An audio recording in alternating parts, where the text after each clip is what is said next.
how's your life during the pandemic?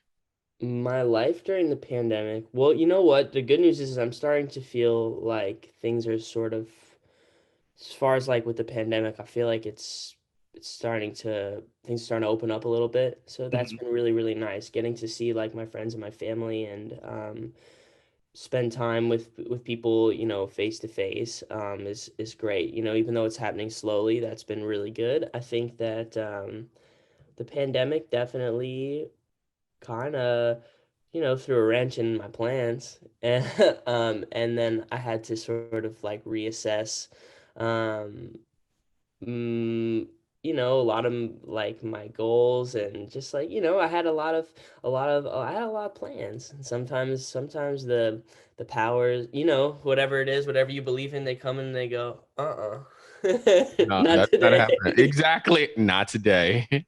Yeah, how What? about you? No, I want to know what are some of the plans that you had, I guess, planned. Well, I was gonna play Coachella.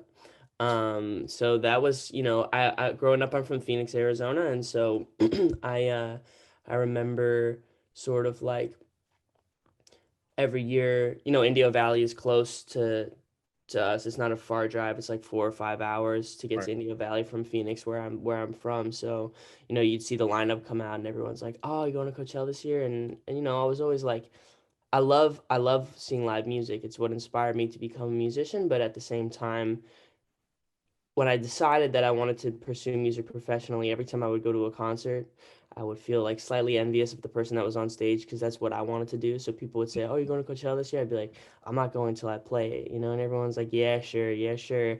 And it was going to be the year that I was going to go and actually play it, and then they were like, "Not today." Not Not, not, today, yeah. Satan. No.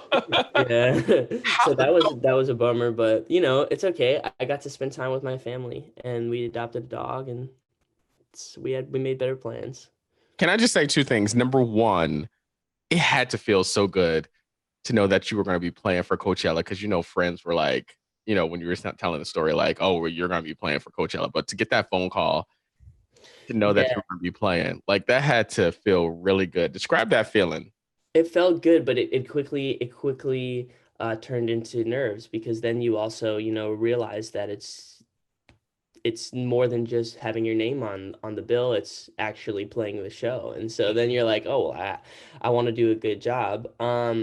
But I think that for me, it was just sort of like every now and then it's nice to sort of feel that outside, get that affirmation like you're on the way, you're on the path, and so um it was cool to have that even if I didn't get to actually play the festival at the time I was supposed to play it.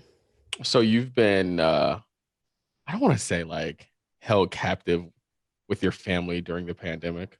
I mean, I was fortunate enough to be held captive with them, Like I think that I my parents are I have older parents, I'm not gonna have my parents forever. And I wouldn't say it's being held captive because I had never really left home. So I live at home still. I'm 26 and I like living at home.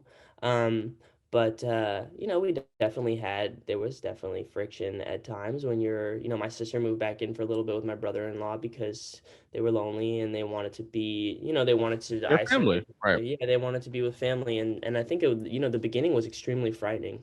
Hmm. So, it was a lot, but I think that that's a good problem to have, to have people that you love and to be stuck with them and to have fights. It's like at least there's people around that I love that I can bicker with. That's a good problem to have, so I can't complain. You know what's interesting? I tell people all the time, like, listen, stay at home for as long as you can. Yeah. Milk it, because Oh, it's, bro, you know what I mean?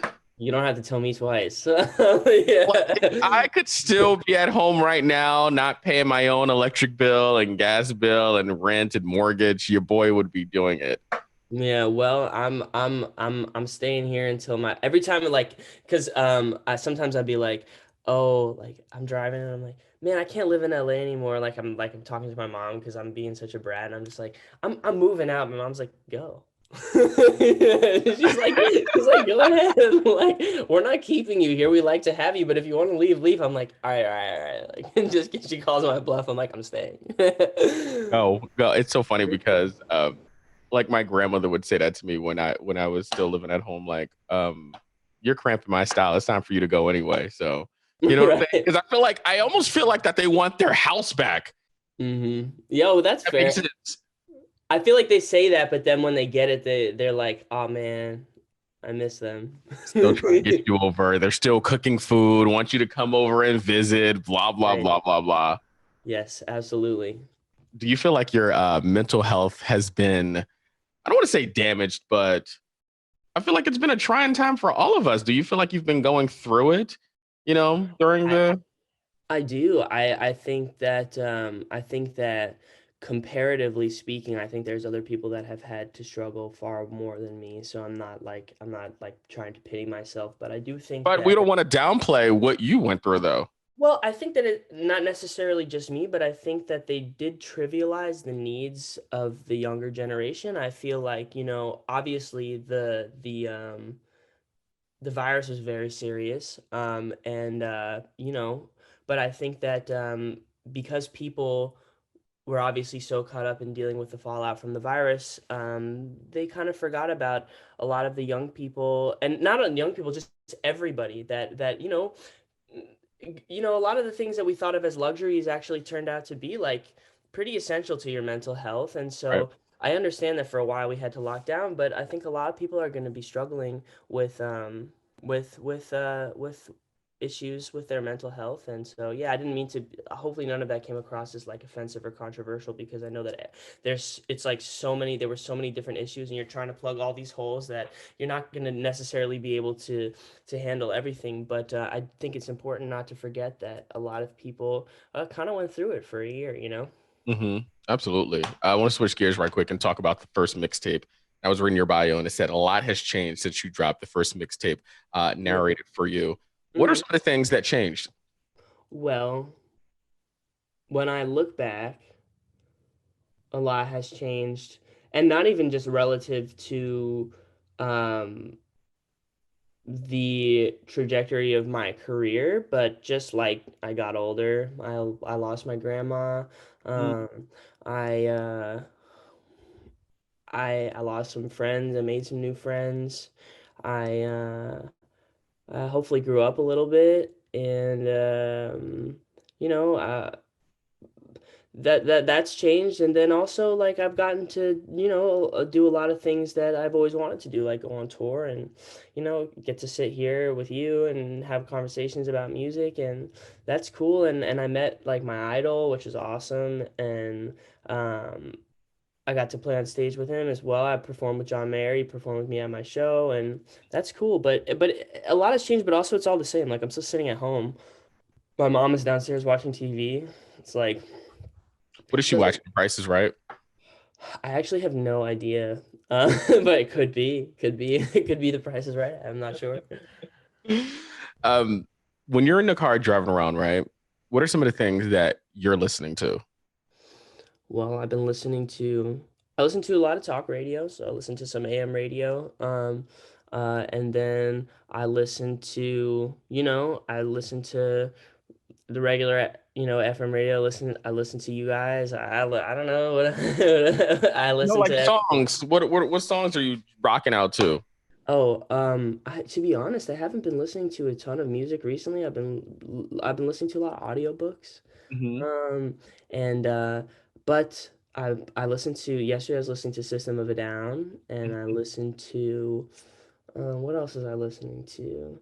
I was listening to Eminem, and then I was listening to the Arctic Monkeys, and then I listened to a lot. I don't know, whatever. I don't.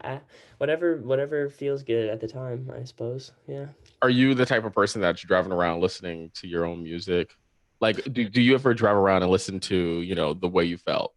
Mm, I don't enjoy the sound of my own. Like I'm not like the kind of person who like, well, I'll turn it on and be like, I suppose if I were, I remember when one time Kanye West was like, I only listen to my own music. I suppose if I was as good as Kanye, I probably would only listen to my music too. So, but like, I don't enjoy the sound of like, I don't like turn on my songs and be like, wow, this is like so good. You know, like I just want to listen to me right now. Like that doesn't feel right to me. But every once in a while, when I'm like, feeling like, I don't know, I like to. I like to reminisce on the past a lot and feel nostalgic, but I also like to dream. I'm a dreamer, I feel like, and I like to play my music sometimes and imagine myself in an arena singing it for people. And recently, like, I like to imagine myself back on tour because touring is something that I miss a lot. So I'll listen to my songs sometimes when I'm feeling like dreaming about the future and where I want to go and kind of just try and picture myself singing my song on stage in front of a bunch of people and it helps to have my music playing in the background, but that's rare. I don't like to just be on the 405 like playing my own song. I get that. So let's talk about the way you felt. Tell us Okay. about that. This song is a song that I wrote at the beginning of the quarantine.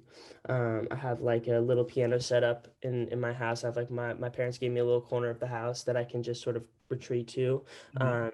and work on music. And they know when I'm in there, they don't like come in or bother me or whatever. And just feeling a little bit lonely, and I hadn't had any sort of interaction with the opposite sex in a while, and so I guess my feelings of loneliness were reflected onto past loves that I had, and I just that song is a reflection on those feelings of emptiness. Um, yeah. I love that. It's so funny because I was on YouTube and some of the comments about the song. Like, how does it feel when you hear these lyrics are literally my life right now, or this is so good. Alec never fails to impress. When you hear stuff like that, how does that make you feel? It makes me feel like when I hear you say it, it makes me feel like I should be more grateful for the things that I have. Because I feel like I don't appreciate comments like that enough. I feel like a lot of times I focus on the things that I don't have and not the things that I do have. And so when I hear you say that, to me, it makes me feel like I need to be more appreciative. It's almost like a balance, though. Like, I definitely get the being more appreciative, but I feel like we're the same person when it comes to it's just not enough. Like what I'm doing right now is not enough, and I got to keep on moving and I got to keep on grinding. Right. Yeah. That is kind of how I feel a lot of the time. But I think that I am lucky, and I'm lucky that there's an audience out there for my music, and ultimately I want to make music that people enjoy. So when I hear that I make a song that resonates with people, it makes me happy. I And it love that. makes me also feel like it's kind of like I'm sending out like a transmission, being like, is there anyone out there that feels this way? Because like I feel this way. And when people like, send a transmission back and they're like, yeah, me too. Like it's like, no, it's nice to know that I'm not the only one out here who's feeling like this. I tell you, making music, there is something, number one, I feel like is so therapeutic about it. And number two, I feel like people are literally tapping into your energy Hmm. when you're creating music. That's what it is. I think like that's a vibration from that specific point in my life that encapsulates like the exact emotion that I was feeling at that time. And then people send you their vibes back and they're like, I got those too. And then Alec, you what are can you working vibrate on? together. Right, exactly. Right. We're just that's why I feel like I love songs where you could just vibe out together. There is something about being in the car, driving on like the 405 or the 101, heading to like Santa Monica, and you're just like vibing out, listening to a song. There is Yep. something that just makes you feel good about that. Oh yeah, I mean, I think like, hey, maybe all we are is a vibration. Who knows? But that's what music is, Right. and yeah, I think that that's what music does. It's like when you find a song that like really resonates with you, it's literally resonating on the same frequency of vibration that you're feeling at the time, and I think that there's no better feeling to me. That's why I like making music. That's why I made it my life. That's why I feel like music is so important. So important. It is. What are you working on next? Next, I wrote a bunch of songs during the pandemic. I wrote like 150 songs just in Hmm. my room, and I'm working on finishing those up so that they are presentable. And then, I'm getting ready. It's looking like my tour is going to happen in the fall. Right. So, I had initially had a tour planned, and I moved that over to the fall, and now I think it's going to happen if these, it looks like the vaccine rollout is going the way that they want it to go, and people are going to be feeling comfortable and ready to go to shows. And in that case, yes, tour. That's what I'm working on. I'm excited for that. I'm excited for you to go back on tour because I feel like these shows are needed. And I feel like you are not going to be able to keep people in the house. As soon as everything is over No, and done with, we're going to be out here running these streets, man. I'm ready. Alec, thank you so much. It's nice to meet you. Thank you so much.